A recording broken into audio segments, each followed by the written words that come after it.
This was my grandfather. I was a slumdog chaiwala to this man. I learned everything there was about passion in cars. This guy owned the Indian Motorcycle Company for 12 years, and he stoked my fire for cars, and he gave me the curse. He gave me the curse of Preston Tucker, somebody who really wanted to do something for cars and said, damn the torpedoes, I'm going to make something happen.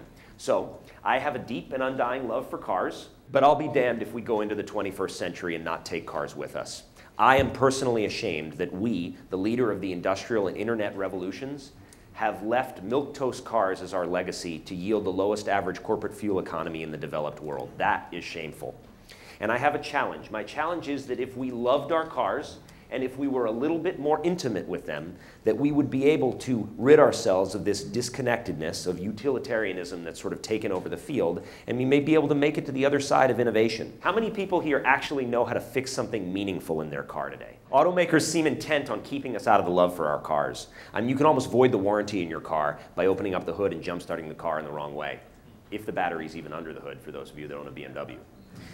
So I decided that I needed to make a choice, and I made a choice. I said, look, I'm going to start a car company, but I could do it two ways. I could either build a better mousetrap, I could build a better car, which would be really hard, and it costs $1 gazillion to do it, and so you need to make a gazillion cars to justify spending that $1 gazillion.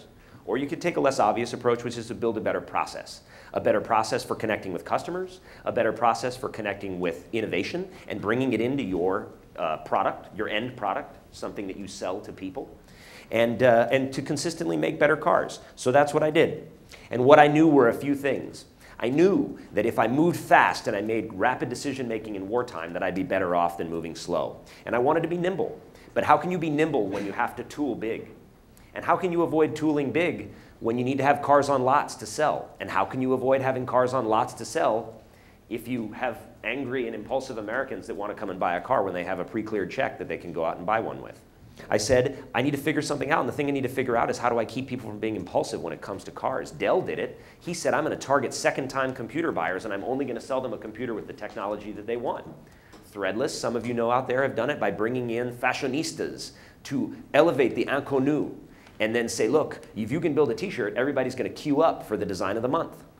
So I knew you had to make people wait, and we feel in our company that if you want to bring people to a solution, you can't shove their head in a car and say, you love this effing car.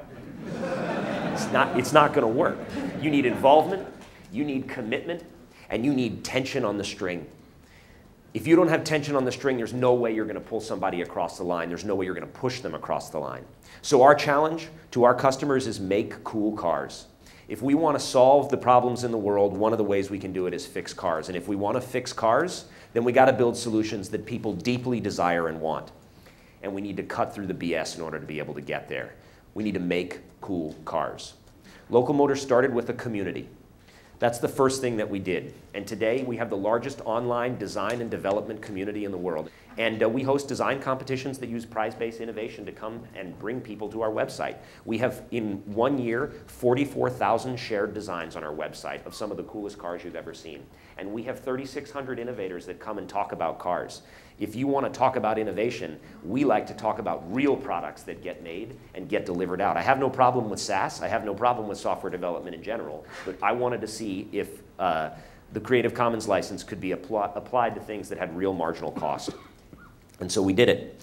And people say to me all the time, they say, look, you've been developing that car for 1.5 years with your community. When are you going to start marketing it? And I say, exactly.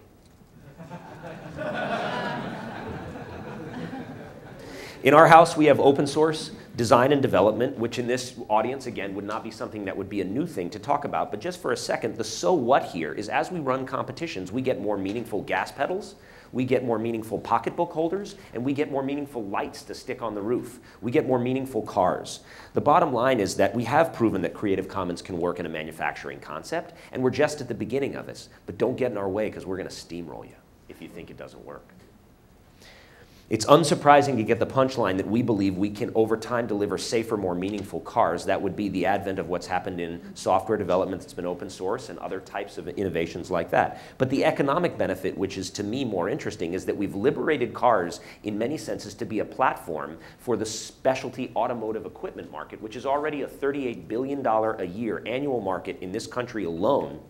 And that's based off of the most Byzantine cloistered network of data that is totally closed. If you opened it up, it could be $100 billion in 5 years in this market. So let's release the hounds is what we say. All car companies talk about ownership. They talk about having an experience, but few can stop you in your tracks. And that's what we've set out to do. The bottom line is if you want to connect with somebody in a pry it out of my hands over my cold, dead body kind of way, you need to have experience. You need to have an experience with a product across almost anything, whether it's art or technology or whether it's something that's in the built environment. And so the bottom line is we said, look, what's the reason why Harley paper, loan paper on a Harley bike performs better than the GM car? And the reason is because brands are about a promise. And when you make a promise to yourself and you have the experiences that are associated with that, it's our feeling that you tend to pay it off more quickly than one that you didn't care as much about. So our version of ownership is a first-of-a-kind interactive automotive retail environment. We build local microfactories. Our first one here in Massachusetts, where you can come to our burgers, cars, and welding event, and you can learn, you can connect a little bit more with your car. We promise to give meaning to your weekend again. We promise to provide or retain the bond in your family of doing something special. And we want to keep you engaged with something that's very grounded in your home life. That's the ownership experience that we have. And finally, there's local. When was the last time that you, being born in New York, Bruce, rooted for the Red Sox? Never. Never. Yes, or if somebody said ever, they're really quiet out here. So the bottom line is the flash of the obvious from that pretty much shows to me that what's cool in Boston is not cool in New York. And that's the point. The point is that if you want to be fast, if you want to be right on point, you need to be from the street. You need to be local. And we're trying to solve a huge, slow problem of disconnectedness in the auto industry. And we need to jerk it out of its malaise, and we need to turn it into something which actually is made to listen. So our microfactories are designed that way. They are up in your face, they're in your community, and they have a feedback loop that can't be paralleled by something otherwise known today as a dealership. When was the last time you went into a dealership and said, my seatbelt kind of cuts me over the clavicle? Could you change that in the next car that I buy? That suggestion kind of goes in the waste bin of history, and it's nobody's individual fault. It's the fault of the process. We challenge the culture of embattled dealerships that are so disconnected from manufacturing, and we challenge the culture of dispersed service locations. We do it all in the same place. We manufacture, sell, and service out of a microfactory. So the outcome of Local Motors is we make cool cars. We make them 5 times faster than the average car business. We make them 100 times less capital intensive. And that basically puts us in a cash conversion cycle that is the envy of a business like Dell or Build-A-Bear. So the proof is in the doing. This is what our community delivers every day at Local Motors. Great design, meant to be had for people to enjoy.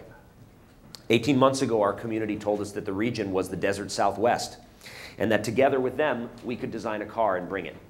16 months later, and $2 million of capital development cost less later, we are going to bring the Rally Fighter to the market in Las Vegas in 3 weeks.